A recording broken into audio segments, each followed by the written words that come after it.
Esta é a fascinante história da Waffen-SS, o exército de 1 milhão de homens de Hitler. A Waffen-SS, o braço armado da Schutzstaffel do Partido Nazista, foi forjada em um cadinho de devoção fanática a Adolf Hitler e uma visão distorcida de conquista racial. Nascida em 1925 como pequeno grupo de guarda-costas, a SS cresceu sob o comando de Heinrich Himmler, seu mentor, em 1929, transformando-se em império obscuro empenhado em remodelar a humanidade. Em 1933, Himmler deu origem à Waffen-SS, uma legião de fanáticos que se viam como vingadores, destinados a expurgar o mundo daqueles que consideravam inferiores. Seu credo exigia lealdade absoluta. Recrutas fizeram juramentos de sangue a Hitler, suas mentes esculpidas para manejar o terror como uma lâmina divina. Fomos ensinados a esmagar os fracos, lembrou Otto Schneider, um jovem de 19 anos que se juntou à Leibstandarte em 1936. Acreditávamos que éramos deuses, escolhidos para refazer o mundo. A ideologia deles era uma mistura venenosa, misturando mitologia nórdica com um darwinismo distorcido que os tornava uma raça superior, destinados a governar um mundo purificado dos indesejáveis. Himmler, um ex-criador de galinhas que se tornou arquiteto do extermínio, era obcecado por runas germânicas antigas, rituais pagãos e teorias raciais pseudocientíficas, entrelaçando tudo isso em uma doutrina que glorificava a violência como um ato sagrado. Campos de treinamento como Dachau e Bad Tölz eram forjas brutais, onde os recrutas suportavam provas físicas extenuantes. Marchas à meia-noite sob chuva gelada, treinamentos de combate corpo a corpo até a exaustão e exercícios com fogo real que eliminavam os fracos. Tudo isso era acompanhado por uma propaganda incessante, palestras sobre conspirações judaicas, filmes que glorificavam a supremacia ariana e canções que celebravam a morte pelo Führer.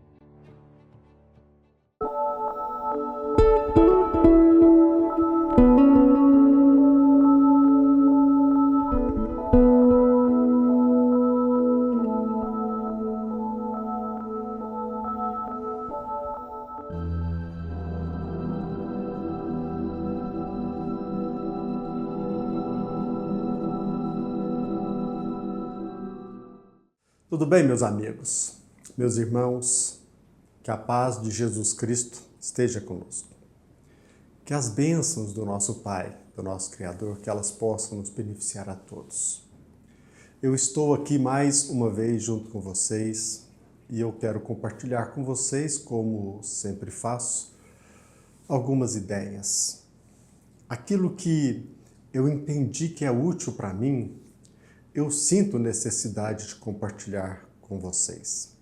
Então, eu já agradeço pelo seu tempo, por sua atenção.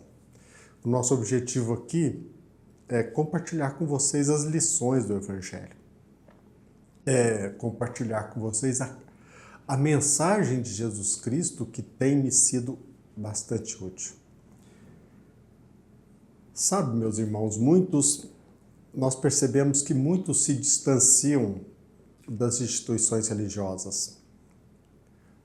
Muitos hoje permanecem distantes das instituições religiosas. Penso que o motivo é porque muitos religiosos quase sempre se mostram dogmáticos, sisudos, sistemáticos.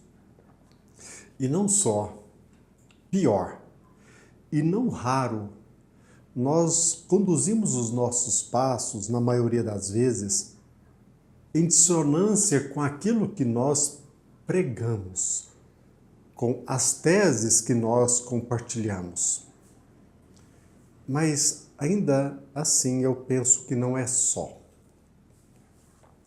Essa pretensa austeridade, este rigor doutrinário, esta defesa da pureza doutrinária, a defesa da organização religiosa, ou melhor dizendo, institucional rígida, que quase sempre prioriza a obediência e a fé cega, tudo isso, a meu ver, andam em descompasso com o testemunho cristão e o real interesse espiritual em benefício dos crentes.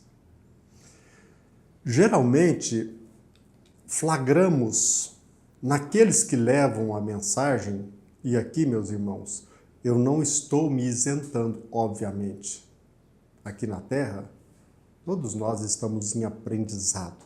E nem sempre nós interpretamos a mensagem de Jesus Cristo como ela deveria ser interpretada. E nem sempre também nós testemunhamos a mensagem de Jesus Cristo, demonstrando, de certa forma, que esta mensagem não se encontra vívida em nosso íntimo.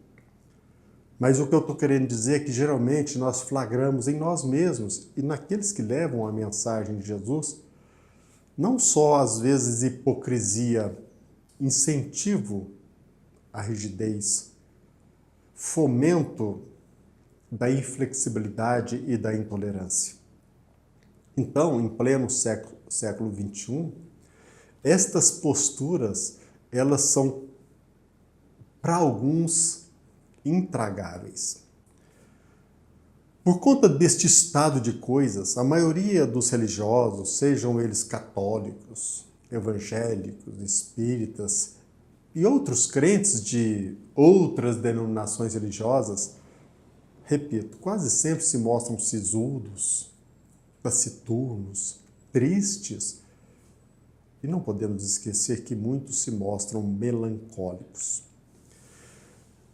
É necessário que fujamos deste ambiente psíquico. A compaixão, a tolerância, o perdão, sobretudo a alegria. A alegria devem se mostrar estampados em nosso caminhar. A alegria, a felicidade deve se encontrar materializada em nossa face. As lições do Evangelho, meus irmãos, se mostram como norte, direcionando-nos à felicidade, à alegria. Por quê? Ora, a certeza da imortalidade, a convicção plena do amor de Deus, Pai todo misericordioso, a proposta de nos libertarmos dos vícios, em vez de tristeza, rudeza e vazio interior, isso tudo deve nos proporcionar o quê? A paz, o entusiasmo, a alegria. Todavia, flagrante, eu não sei vocês, mas mostra-se flagrante aos meus olhos que considerável número de pessoas se encontram cegas, insensíveis, algumas vivendo como se fossem robôs, hipnotizadas por interesses alheios à divindade, à essência de nossa dignidade. Mas, diante de tantos e tantos ensinamentos do Evangelho, diante de um testemunho tão eloquente de Jesus Cristo, ainda nos encontramos assim? É claro que inúmeros fatores contribuem para essa deprimente situação. Muitos e muitos fatores. E aqui quero compartilhar com vocês, este é o motivo deste vídeo, depois desta introdução. Eu quero compartilhar com vocês avisos da espiritualidade. Daqueles que se encontram investidos de fazer o bem. E eles nos advertem que nós estamos quase sempre sendo vigiados por aqueles que não só buscam o mal, mas pretendem materializá-lo na terra. Irmãos nossos rebeldes, revoltados, irmãos nossos que tentam insistentemente menosprezar as leis de Deus. Aqueles que tentam se mostrar cada vez mais indiferentes à vontade do nosso Pai. É claro que nós, principalmente nós cristãos, nós não podemos menosprezar a atuação de irmãos ainda em nível de consciência mas tão inferior, que são rotulados até mesmo por benfeitores espirituais como inteligências temíveis das trevas. Isso mesmo, inteligências temíveis das trevas. Veja bem, repito agora, pode parecer contraditório. O convite, a alegria, a felicidade, e aqui compartilho com vocês a existência de irmãos nossos que são temidos até mesmo pelos benfeitores espirituais, mas entendamos bem o conceito desta palavra temor. É o cuidado e é o zelo. Veja bem, meus irmãos, o objetivo aqui, repito, não é estimular o terror, não é fomentar o medo, não é provocar o desânimo para assim afastarmos-nos ainda mais da mensagem do Evangelho. Eu estou querendo dizer que trata-se de um convite da espiritualidade à prudência, ao zelo próprio, ao equilíbrio psíquico e espiritual. Neste momento, nesta oportunidade, então eu compartilho com vocês, eu me socorro de alguns conselhos espirituais presentes no livro Libertação. Neste livro, psicografado por Chico Xavier. O título, Libertação. Estas mensagens estão neste livro. E a proposta é a libertação. Eu compartilho com vocês, então, meus irmãos, meus amigos, algumas palavras do benfeitor Gúbio, como também de Saldanha, um espírito que por muito tempo trabalhou confessadamente para os interesses das zonas abismais. Advertências de Gúbio, um benfeitor espiritual, e de Saldanha. Este, como narra o livro, recém-convertido às sendas do bem. Estas palavras, para mim, são importantes.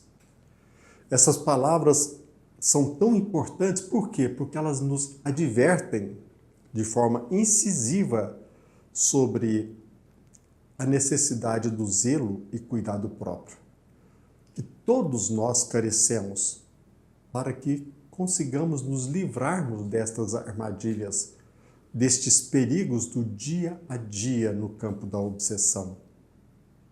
A indiferença, o menosprezo, apenas contribuem para que eles tenham êxitos nas suas investidas. Veja bem, o benfeitor espiritual Gúbio, ele, no capítulo 15º, ele nos chama a atenção. Ele literalmente, Gúbio, ele ressalta que há obsessores marcadamente endurecidos de coração, que se petrificam quando sob a influência de perseguidores ainda mais fortes e mais perversos que eles mesmos. Veja bem, irmãos nossos com o coração marcadamente endurecido, e eles são influenciados por irmãos ainda mais perversos. O benfeitor espiritual, ele chega a rotular esses protagonistas perversos de inteligências temíveis das trevas. Estas inteligências temíveis, elas influenciam outras entidades, outros espíritos que se revelam pervertidas e ingratas ao bem. Utilizam desses nossos irmãos como instrumentos. Estas inteligências temíveis usam espíritos imprudentes, indiferentes, maldosos, como instrumentos na extensão do mal que eles elegeram por sementeira na vida. Se Gúbio nos adverte sobre isso, nós precisamos entender o motivo pelo qual, eu não sei vocês, mas quantas e quantas vezes nós nos deixamos hipnotizar? Quantas e quantas vezes, de forma imprudente, nós nos deixamos influenciar por senhores da desordem? Quantas e quantas vezes nos deixamos anestesiar por emoções degradantes, como diz até mesmo Saldanha, por raios entorpecentes? Vocês estão percebendo a gravidade do assunto? Mas isso não nos serve para intimidar, para que sejamos submissos, cegos a estas forças. Não. Nós estamos aqui para convidá-lo ao zelo próprio, para que nós tenhamos cuidado, prudência. Porque nós não podemos menosprezar esses irmãos nossos, ainda em nível de consciência inferior, aquilo que Gúbio chama de inteligências temíveis das trevas. Nós não podemos menosprezar esta realidade. Mas eu repito, muitos podem estar pensando, quando nós estamos nos deparando com esta fala, como não nos amedrontarmos quando a própria espiritualidade maior as rotula de temíveis? É simples. Eu espero que eu seja entendido. A minha interpretação, para mim, é muito claro que o que a espiritualidade está querendo nos dizer que, ao contrário daquilo que muitos pensam que o Evangelho nos leva à sisudez, à melancolia, ao contrário disso, o Evangelho, quando ele é sentido e vivido, ele nos proporciona defesas, couraças, porque quando nós conseguimos viver as lições de Jesus Cristo, nós nos encontramos, não tenhamos dúvida, protegidos. Então, quando nós estamos vivendo o Evangelho, em vez do cristão se mostrar sisudo, triste, melancólico, quase sempre ele se mostra livre, empático, feliz. Longe dele o propósito de censurar, de criticar, de apontar o dedo. As mensagens do Evangelho, a vida de Jesus Cristo, nos preservam de atos insanos, provocados por esses nossos irmãos em níveis inferiores. Às vezes, meus irmãos, nós não percebemos que transitoriamente perdemos a capacidade de ver os semelhantes, ouvir até mesmo as nossas próprias angústias e pior, nós deixamos, mesmo que transitoriamente, de sentir com elevação. Então, a despeito da nossa ida, do nosso comparecimento a uma igreja, a um templo, a um centro espírita, independentemente disso, se nós não estamos assim intimamente ligados com o Evangelho, nós quase sempre nos mostramos insensíveis, taciturnos, cabisbaixos.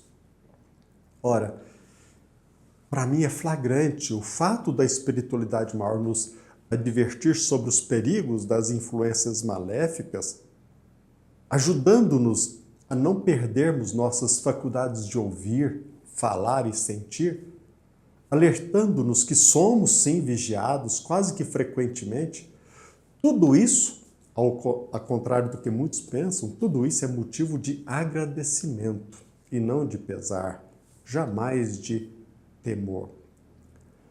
Isso é tão sério que André Luiz chega a perguntar a Saldanha, aquele verdugo transformado em amigo. Saldanha, como explicar tamanho temor de nosso lado perante estes companheiros retardados? Como explicar esse temor? Ou seja, qual o motivo, Saldanha, de até mesmo os benfeitores alimentarem temor perante aqueles que militam no mal? E Saldanha responde assim, de forma, para mim, bem clara. André, meu caro, eu conheço suficientemente este assunto. Sobre este tema, este capítulo, eu o conheço profundamente. Eu posso te dizer, nos círculos inferiores em que nos encontramos, a maldade é força dominante. Ele já alerta. A maldade é força dominante em quase toda parte. Contando com aqueles que nos vigiam através de todos, mas de todos os flancos. E não nos é fácil escapar, porque para combater o mal e vencê-lo, urge, é indispensável a prudência e a abnegação dos anjos. Então Saldanha nos adverte, nós precisamos ter a prudência, o zelo próprio e a abnegação dos anjos, o devotamento, a resignação, a abnegação. De outro modo, diz Saldanha, é perder o tempo e cair sem defesa em perigosas armadilhas das trevas. Ou seja, enquanto a maioria na Terra ainda se encontra adormecida, indiferente, nós temos noção clara acerca de nossos deveres e nossos cuidados. Então o Evangelho nos adverte que nós precisamos ter zelo. E Saldanha ainda explicita ainda mais. Se a alma não se encontra amparada em princípios robustos de virtude santificante, sentida e vivida, é quase impossível sair vitoriosa das ciladas escuras que nos armam. Aquele espírito Saldanha, antes endurecido, ele ressalta ainda mais. Nós sabemos, André, que a sabedoria golpeia a ignorância. A sabedoria golpeia a insciência. Nós sabemos, André, de que nós temos conhecimento pleno de que a bondade humilha a perversidade, que o amor verdadeiro sitia o ódio num círculo de ferro. No entanto, aqueles que são surpreendidos no campo da inferioridade com aqueles que manobram contra o bem, usando das armas de despeito, calúnia, inveja, ciúme, mentira e discórdia, eles provocam perturbação e desânimo. O convite de Saldanha, repito, é prudência e o zelo. Para mim, meus irmãos, é claro que nós corremos o sério risco de nos demorarmos em aflitivo pesadelo, de nos escravizarmos às ideias fixas de revolta, de propósitos malignos, desde que nós esqueçamos da prudência e da abnegação dos anjos. Se nós não sentirmos o Evangelho, se nós não vivermos os princípios contidos no Evangelho, se o Evangelho não encontrar guarida, entusiasmo em nós mesmos, o que a espiritualidade está querendo dizer? Que nós estamos correndo perigo. Meus irmãos, gente, é preciso muita fé, não é verdade? Mas não só. Nós carecemos de muita prudência, nós carecemos de zelo próprio e da abnegação dos anjos.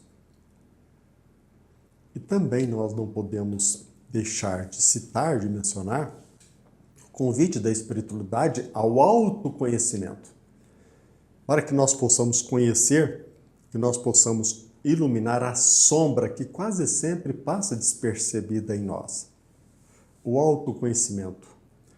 Penso que se cada um de nós continuar tímido, vacilante, convencido, mas não convertido, nós continuaremos sendo vigiados e não só.